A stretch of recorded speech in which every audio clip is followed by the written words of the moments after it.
Yeah. I applied for a job when I got out of the military to do kind of like the Department of Energy, working the power plants and security. It was like a security manager position. I had a degree in Army. I got my bachelor's degree at the American Military University, and got a Homeland Security degree, which was this was a prerequisite for this job. And when I applied for that job, I submitted my resume not knowing better and outlining what I did. And it said I was a sniper and all this stuff. And I thought it was like cool guy stuff. That, like, people would respect that in the civilian world. Right. I didn't get that job.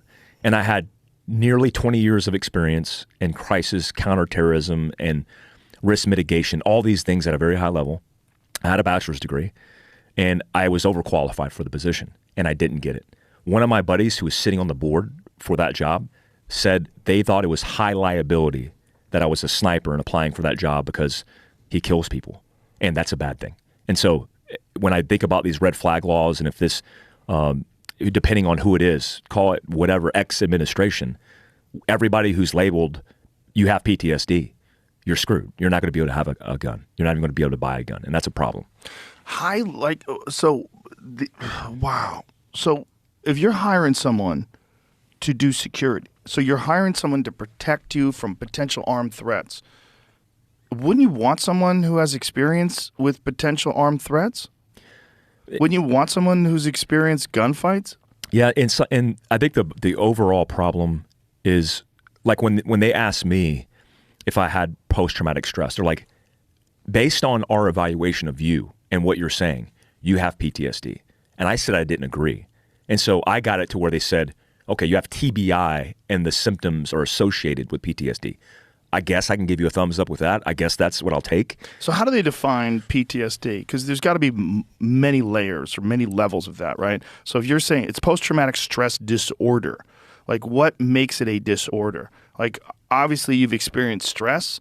Obviously you've seen trauma. You've obviously been in war and combat. How do they define PTSD? It's a questionnaire. So they, just like many things in the military or in the system, it's based off a questionnaire and guidelines. So if you get too many answers on the questionnaire wrong, then you'll be labeled as somebody who has PTSD. Like, what kind of questions? But it's very subjective. It's, have you been to combat? Yes. Okay, now we're getting deeper down the funnel or the rabbit hole. Have you killed anybody in combat? Yes. Have you had nightmares? So here's a subjective one. Andy Stump talked about this as well on his podcast. But if you say, have you had nightmares? I have dreams. And when I have dreams, I'm with the boys going to do what we did. We're going on helicopters, going and killing bad guys. Combat for me in those dreams isn't a terrifying thing. It's like where I wanted to be. It was fun. It wasn't difficult. It was easier than civilian life. I don't have to worry about bills and drama with relationships. All these things, it's very simplified. Okay, well, that's subjective because you're saying you have dreams about combat.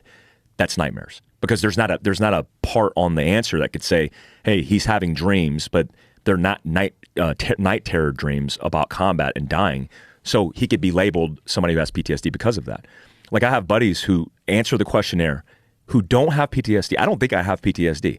Do I have transitional issues? Certainly. I serve. The analogy is like a dog. If a dog in the military serves for 20 years, and then you take that dog who's used to biting people's asses, sniffing out bombs, getting blown up in combat, training as a protocol, and then you transition them to the living room and it's your house pet, that shit's not going to work. There's going to be a transitional period. Give me a buffer. Give me some time to kind of unscrew my systems, get back to a normal protocol that's civilian life, and then question me. But they're questioning these guys right after they get out, and of course they're going to be fucked up. Of course they're going to be all screwed up. And legitimately, some guys have PTSD. They've been blown up in the one moment, but most of the guys that I know, Jack Hart, Tim Kennedy, all these guys that I serve with at pretty high levels, we don't have PTSD. We profoundly enjoyed our experience.